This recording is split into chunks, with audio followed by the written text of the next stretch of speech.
ঢাকা ১৫ ছাড়াও আরেক আসনে প্রার্থী হতে পারেন জামায়াত আমির। সাবেক সিইসি নুরুল হুদাকে জুতার মালা পরালো জনতা। জানাবো প্রবাসী ছেলে নির্যাতনে বাবা হাসপাতালে। এবং সর্বশেষ জানাবো রাষ্ট্র সংস্কারের সুযোগ হারানো যাবে না বলছেন প্রধান উপদেষ্টা। শুনছিলেন সংবাদ শিরোনাম, এবারে বিস্তারিত। সাবেক সিইসি নুরুল হুদাকে জুতার মালা পরালো জনতা। সাবেক প্রধান নির্বাচন কমিশনার এ.কে.এম. নুরুল হুদার গলায় জুতার মালা পরিয়েছে জনতা।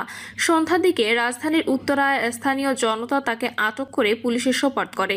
নুরুল হুদাকে আটক করার একটি ভিডিও সামাজিক যোগাযোগ মাধ্যমে ভাইরাল হয়। ভিডিওয়ে দেখা যায় স্থানীয় জনতা তাকে ঘিরে রেখেছে। তার গলায় জুতা ঝুলিয়ে স্থানীয়রা বিভিন্ন স্লোগান দিচ্ছিলেন।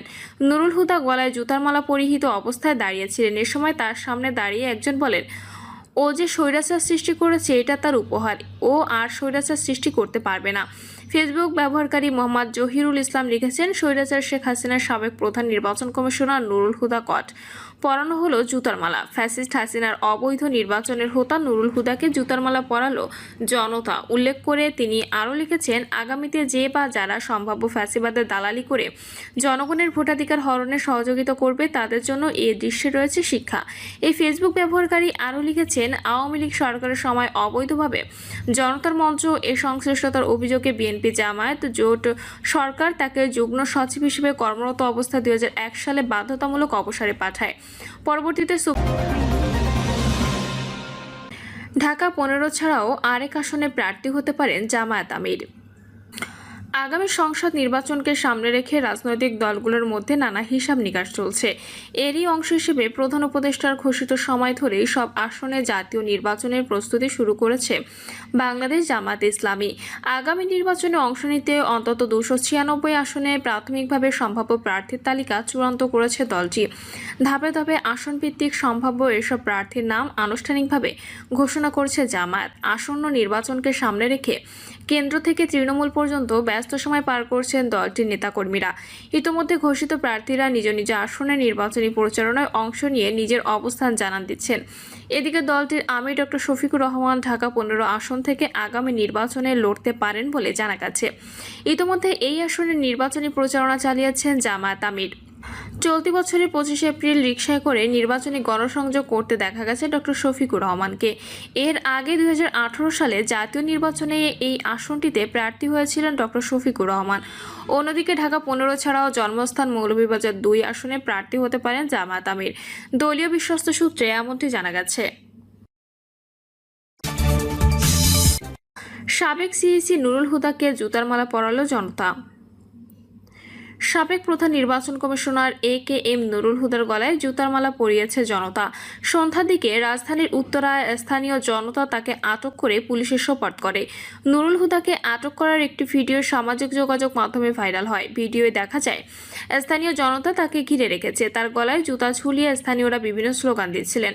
নুরুল হুদা গলায় জুতার মালা পরিহিত অবস্থায় দাঁড়িয়েছিলেন। এ সময় তার সামনে দাঁড়িয়ে একজন বলেন, ও যে স্বৈরাচার সৃষ্টি করেছে এটা তার উপহার, ও আর স্বৈরাচার সৃষ্টি করতে পারবে না। ফেসবুক ব্যবহারকারী মোহাম্মদ জহিরুল ইসলাম লিখেছেন, স্বৈরাচার শেখ হাসিনার সাবেক প্রধান নির্বাচন কমিশনার নুরুল হুদা কট পরানো হলো জুতার মালা। ফ্যাসিস্ট হাসিনার অবৈধ নির্বাচনের হোতা নুরুল হুদাকে জুতার মালা পরালো জনতা। উল্লেখ করে তিনি আরও লিখেছেন, আগামীতে যে বা যারা সম্ভাব্য ফ্যাসিবাদের দালালি করে জনগণের ভোটাধিকার হরণে সহযোগিতা করবে তাদের জন্য এই দৃশ্যে রয়েছে শিক্ষা।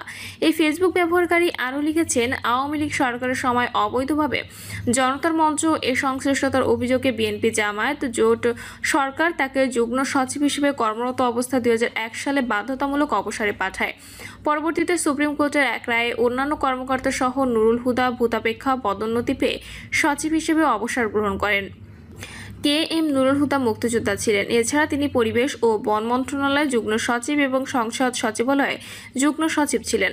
২০১৭ সালের ১৫ ফেব্রুয়ারি এ কমিশন দায়িত্ব গ্রহণ করে। দ্বিতীয়বারের মতো সার্চ কমিটি গঠনের মাধ্যমে কে.এম. নুরুল হুদা কমিশনকে নিয়োগ দেন রাষ্ট্রপতি আব্দুল হামিদ। ৫ বছরের মেয়াদে একাদশ সংসদ নির্বাচন, সংসদীয় আসনে উপনির্বাচন সহ বিভিন্ন স্তরের প্রায় ৫,০০০ নির্বাচন সম্পন্ন করেছে কমিশনটি। বেশিরভাগ ভোট নিয়ে বিভিন্ন মহলে উঠেছে নানা প্রশ্ন। এমনকি সমালোচনা ছিল কমিশনের ভেতরেও। তবে অনলাইনে মনোনয়নপত্র দাখিল, জাতীয় সংসদ নির্বাচন থেকে শুরু করে তৃণমূলের ইউনিয়ন পরিষদ পর্যন্ত ইলেকট্রনিক ভোটিং মেশিন ব্যবহার সহ আলোচিত কিছু পদক্ষেপ দেখা গেছে এই কমিশনের আমলে। অবশ্য কমিশন দাবি করে দে ডিড দেয়ার বেস্ট। আইনের মধ্যে সর্বোচ্চটা করার চেষ্টা করেছেন তারা। প্রহসনের নির্বাচন করার অভিযোগে সাবেক 3 প্রধান নির্বাচন কমিশনার সহ 24 জনের নাম উল্লেখ করে মামলার আবেদন করেছে বাংলাদেশ জাতীয়তাবাদী দল। সাবেক এই 3 সিইসি প্রবাসী ছেলে নির্যাতনে বাবা হাসপাতালে। কষ্ট করে অন্যের জমিতে শ্রম দিয়ে খাওয়ায়ে বড় করেছি, জমি জমা বেচা দেনা হয়ে ছেলেরে বিদেশ পাঠাইছি। এখন ও আমারে চিনেই না, বউয়ের কথা শুই না, ওর শ্বশুর বাড়ির মানুষ আইন না আমারে মারাইছে।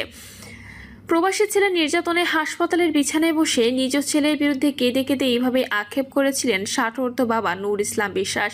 নূর ইসলামের অভিযোগ, ছোট ছেলে সিঙ্গাপুর প্রবাসী সজীব বিশ্বাসের বিরুদ্ধে। বাবা নূর ইসলাম ফরিদপুর জেলা সদরের অম্বিকাপুর ইউনিয়নের চরগানুদিয়া গ্রামের বাসিন্দা। নূর ইসলাম এখনও অন্যের জমিতে দিনমজুরের কাজ করে সংসার চালান। মাঝে মধ্যে তার স্ত্রীও দিনমজুরের কাজ করেন স্বামীর সঙ্গে। জানা গেছে নূর ইসলামের 2 ছেলে ও 3 মেয়ে। বড় ছেলে পরিবার নিয়ে অন্যত্র থাকেন। অসুস্থ স্ত্রী রেজিয়া বেগমকে নিয়ে অন্যের জমিতে শ্রম বিক্রি করে চলে নূর ইসলামের সংসার। বয়সের ভারে অনেকটা নুয়ে পড়েছেন তিনি জানান, বসতবাড়ি জমি লিখে না দেওয়ায় গত বৃহস্পতিবার সকালে ছোট ছেলে ও ছেলের শ্বশুরবাড়ির লোকজন নির্যাতনে গুরুতর আহত হন তিনি। বর্তমানে তিনি ফরিদপুর সদর হাসপাতালে চিকিৎসাধীন রয়েছেন। নূর ইসলাম বলেন, জমি জমা বিক্রি করে 2016 সালে ছোট ছেলেকে সিঙ্গাপুর পাঠাই। এর মধ্যে বাড়িতে এসে পরিবারের নিষেধ অমান্য করে একই গ্রামের এক তালাকপ্রাপ্তা নারীকে বিয়ে করে সে। পরে প্রবাসে গিয়ে আমাদের সঙ্গে যোগাযোগ বন্ধ করে দেয়। 6 বছর পর গত 29শে মে দেশে এসে শ্বশুরবাড়িতে অবস্থান নেয়। এর মধ্যে বাড়িতে এসে বসতভিটা জমি লিখে দেওয়ার জন্য চাপ সৃষ্টি করে। নূর ইসলাম বলেন, আমার জমি এইটুকু, আমি যদি এই জমি লিখে দিই তাহলে আমারে কালকেই ঘাট ধরে বাইর কইরা দিবে। আমি কোথায় যাব? আমারও তো পথে ফেলাই দিবে। জমি লেখা ছাড়াই তো বাড়ি থাকতে পারি না। আমি সুষ্ঠু বিচার চাই। পৃথিবীতে এরকম যেন আর কারোর সঙ্গে না হয়। নির্যাতনের বর্ণনা দিয়ে নূর ইসলাম বলেন, ছেলের বউ এসে আমাকে গালিগালাজ করে, জমি লিখে না দিলে আমারে গলা টিপে মায়েরা ফেলবে। তখন ফোন দিয়ে লোকজন আনে, তারা আমার বুকের পাশে হাতুড়ি দিয়ে বাড়ি দেয়, আমার ঘাড়ে গিলায়। আমার ছেলেই সবকিছু করাইছে। আমি হাসপাতালে আসার পরে ট্রাক এনে আমার গরুও নিয়ে গেছিল, তখন মানুষের ঠেকায় রাখে। এ বিষয়ে তিনি ওই দিন বিকালে থানায় অভিযোগ করলে পুলিশ মামলা নিচ্ছে না বলে অভিযোগ করেন নূর ইসলাম। এজাহারে ছেলে সজীব বিশ্বাস, স্ত্রী তানজিলা, শ্যালক জিহাদ শেখ, শ্বশুর হালিম শেখ, স্থানীয় মালিক মণ্ডল সহ 6 জনের নাম উল্লেখ করে। এ বিষয়ে কথা বলতে অভিযুক্ত সজীব বিশ্বাসের ব্যবহৃত মোবাইল ফোনে একাধিকবার ফোন দিয়েও বন্ধ পাওয়া যায়। এছাড়া বাড়িতে গিয়েও কাউকে পাওয়া না যাওয়ায় বক্তব্য নেওয়া যায়নি। কোতোয়ালি থানার পরিদর্শক মোহাম্মদ আসাদুজ্জামান বলেন, বিষয়টি নিয়ে অভিযোগ পেয়েছি এবং আইনগত ব্যবস্থা প্রক্রিয়াধীন রয়েছে। যতটুকু জেনেছি এটা পারিবারিক বিরোধ। রাষ্ট্র সংস্কারের সুযোগ হারানো যাবে না, বলছেন প্রধান উপদেষ্টা। রাষ্ট্র সংস্কারের সুযোগ কোনোভাবে হাতছাড়া না করার আহ্বান জানিয়েছেন অন্তর্বর্তী সরকারের প্রধান উপদেষ্টা অধ্যাপক ডক্টর মোহাম্মদ ইউনূস। প্রধান উপদেষ্টা বলেন, জুলাই অভ্যুত্থানে রাষ্ট্র সংস্কারের জন্য যে সুযোগ তৈরি হয়েছে তা আর কখনো আসবে না। এ সুযোগ হারাতে দেয়া যাবে না। তিনি আরও বলেন, জুলাই শহীদদের আকাঙ্ক্ষা বাস্তবায়নে আমাদের অনেক দূর যেতে হবে। মানবতা বিরোধী অপরাধের বিচারে স্বাধীনভাবে কাজ করছে ট্রাইব্যুনাল। অপরাধীদের বিচারের বিষয়ে জাতি ঐক্যবদ্ধ আছেন বলেও জানান তিনি। তার মতে, বিচার বিভাগের পৃথক সচিবালয় হলে স্বায়ত্তশাসন নিশ্চিত হবে, হস্তক্ষেপ মুক্ত হবে, বিচার বিভাগ নিশ্চিত হবে স্বাধীনতা ও জবাবদিহিতা। প্রিয় দর্শক, এই ছিল এখনকার সর্বশেষ সংবাদ। আপডেট সব সংবাদ পেতে চ্যানেলটি সাবস্ক্রাইব করে বেল আইকনটি ক্লিক করে রাখুন।